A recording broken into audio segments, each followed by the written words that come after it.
Olá, pessoal, tudo bem? Meu nome é Gidalt Guedes, eu sou professor do eixo de Humanidades em variados cursos do ensino superior e hoje eu quero conversar com você especificamente sobre as origens do pensamento sociológico. Por que que a sociologia se estruturou? Quais as preocupações da sociologia? Tá bom? E eu quero falar rapidamente com vocês o seguinte. Primeiramente, precisamos entender qual o contexto histórico de surgimento da sociologia, ok? Qual o contexto histórico? A sociologia surge no momento de transformação, no momento de mudanças muito significativas em todos os aspectos da vida em sociedade, da vida humana, ok? As sociedades vinham num ritmo muito vagaroso de mudanças, de transformações. Durante séculos as tradições se mantinham, ok? No mundo medieval, mas a partir do século XVI e XVII, e especialmente a partir do século XVIII, as sociedades humanas, especialmente a partir da Europa, depois dos Estados Unidos, e aí isso foi chegando em todos os países do mundo, em todas as regiões do planeta, isso foi se expandindo. Mas vai acontecendo uma série de transformações, especialmente a partir do século XVIII. Vamos acompanhar um pouquinho disso, tá bom? Rapidamente. Bem, primeiro, a maioria das pessoas viviam no mundo rural, a maioria das pessoas vivia no mundo rural, ok? Apesar das cidades serem uma realidade desde o mundo antigo, as cidades existem e elas se estruturam de uma forma ou de outra, apesar disso, foi somente a partir do século XVIII que houve essa transição do mundo rural para o mundo urbano. Agora, a maioria absoluta das pessoas passou a residir nas cidades. Isso provocou muita coisa, mudou muita coisa por causa disso, tá bom? A vida urbana tem sido estudada, nossa, desde o século XVIII, XIX, especialmente no século XX, vários sociólogos estudaram a vida na cidade, o mundo urbano, tá? Vale a pena depois você se aprofundar nisso. Mas, além disso, era uma cultura de subsistência. A produção era mais de subsistência, produzia-se o necessário para viver. Depois veio o capitalismo, que você tem sempre um pouco de excedente de produção para comercialização. Tá bom? Então, de subsistência para o capitalismo. O capitalismo mudou tudo. Não dá para pensar essa mudança ignorando o aspecto do capitalismo, tá? Também de manufatura para a indústria. Olha só, nós temos a Revolução Industrial. Gente, isso mudou demais as coisas. Houve uma divisão social do trabalho, como diz Durkheim. Houve uma reestruturação da vida produtiva. E quando você muda isso, toda a vida na sociedade é alterada. Todas as pessoas sofrem, de alguma forma, essas mudanças. Também aqui, a mão de obra era mais do servo, do escravo ou daquele aprendiz de ofício. Agora não, todos se tornam assalariados, né? A maioria absoluta das pessoas se torna assalariada, uma mão de obra assalariada. Também nós temos analfabetos que se tornam escolarizados. A escola surgiu, a escola pública surgiu no século XIX.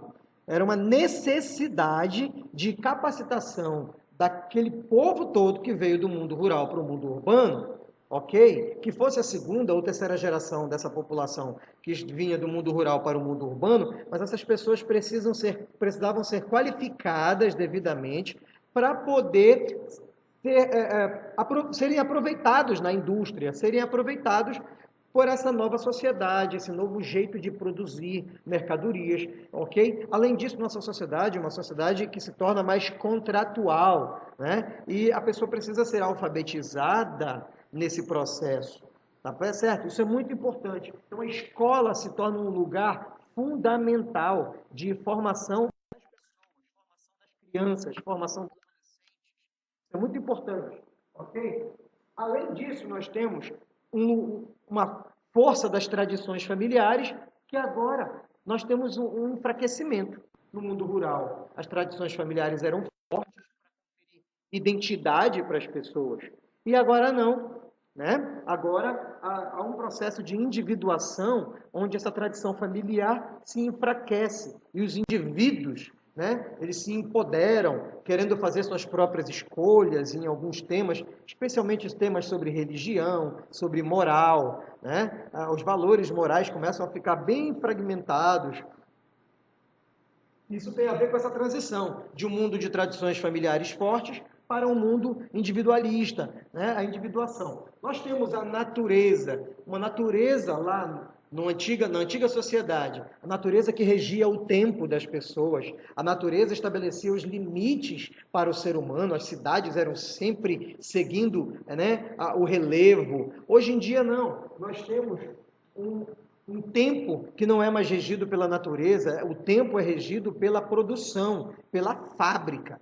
Né? Inclusive, havia um desconforto no século XVIII com muitos funcionários das fábricas que se revoltavam com aquela arbitrariedade da sineta da fábrica, dizendo agora começa a trabalhar, agora para de trabalhar, porque o tempo é outro, a outra forma de organizar, conforme a produção.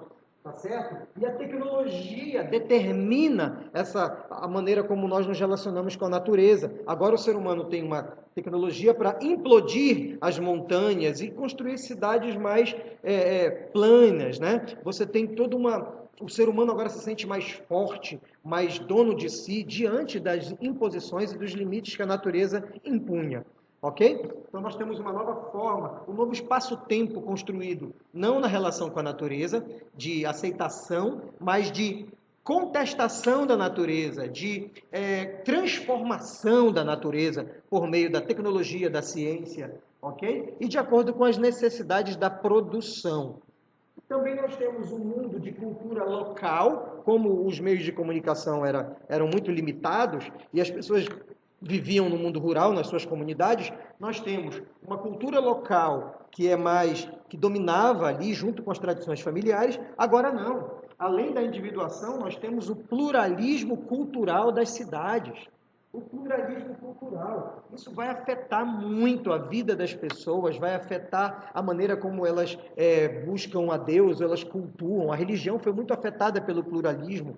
Ok? Há um intercâmbio, há um global, uma globalização, né, muito forte de cultura local para um pluralismo que está muito nessa capacidade que o comércio tem de intercambiar as culturas, os valores e o trânsito das pessoas, além dos meios de comunicação. Já agora no século XX, os meios de comunicação transformaram drasticamente isso. Hoje nós vivemos num mundo em que não há absolutos que vão governar toda a sociedade.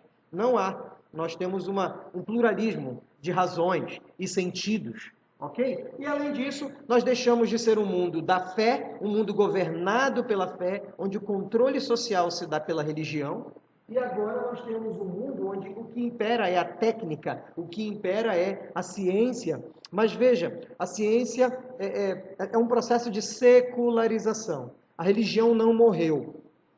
Até hoje, a religião continua forte. Isso é até objeto de pesquisa de muitas pessoas.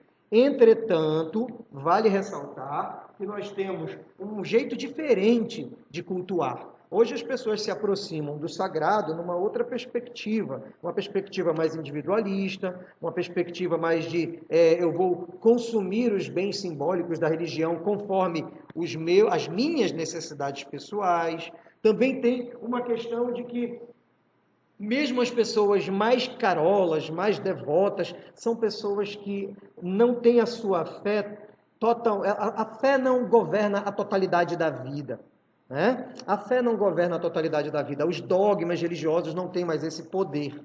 Você tem hoje uma pessoa que ela é secularizada, ela vive, o cotidiano das pessoas é mais ditado pela indústria, pelo comércio, pelo trabalho, do que ditado pela religião. A religião é mais um elemento que as pessoas buscam nesse universo de produtos simbólicos, né, que nós, seres humanos, precisamos acessar para dar sentido à vida. Então, houve sim um enfraquecimento da religião e um fortalecimento da ciência. Porém, isso no século XIX e início do século XX é muito poderoso. O poder da ciência, o argumento da ciência. Hoje em dia, não. Hoje em dia, a ciência continua forte, mas ela está sendo desafiada a reconhecer outras formas de saber. Hoje é um desafio no mundo chamado pós-moderno, não simplesmente moderno ali, ou na modernidade tardia, como alguns preferem dizer. Mas o fato é que hoje a ciência ela está se refazendo, porque aquele dogmatismo científico não responde, não dá sentido à vida, e ele não foi suficiente para realmente gerar um desenvolvimento sustentável e que garantisse o futuro das próximas gerações da nossa raça humana. Então nós precisamos realmente, e os cientistas, a maioria deles assim, que levam a sério o seu ofício, reconhecem que precisam mudar o paradigma, né? Mudar o paradigma. E aí termino aqui esse momento lembrando da necessidade de termos o paradigma do cuidado, né? Como algo que vai nortear a nossa conduta, a nossa vida. Quem fala sobre isso é Leonardo Boff, tá bom? Mas aí a sociologia então surge nesse momento que tudo está mudando, tudo está mudando. E o que houve? Houve a necessidade de observar, ok? Os cientistas começaram a observar isso.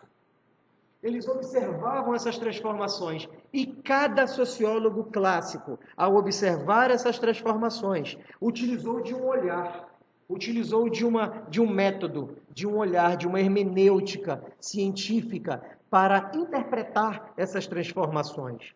O Augusto Comte, por exemplo, teve um jeito de olhar para essas transformações. O Karl Marx teve uma outra maneira de olhar. O Durkheim teve a sua própria maneira de olhar, inspirado pelo Augusto Comte. O Weber teve outra forma de compreender essas transformações. Cada um olha de uma maneira para o mesmo fenômeno. Cada um olha da mesma maneira, de uma maneira diferente, para o mesmo fenômeno, para as mesmas transformações. Aí surge, então, a sociologia, e ela surge com essa cara de realmente moderna, né? Ela surge plural. Né? A sociologia não surge dogmática, como um só pensador. Não, ela já surge com uma gama de pensadores, cada qual utilizando do seu próprio olhar, da sua própria lente, para dar sentido e compreender a realidade. Tá certo, pessoal? Então, um abraço, nós conversamos mais.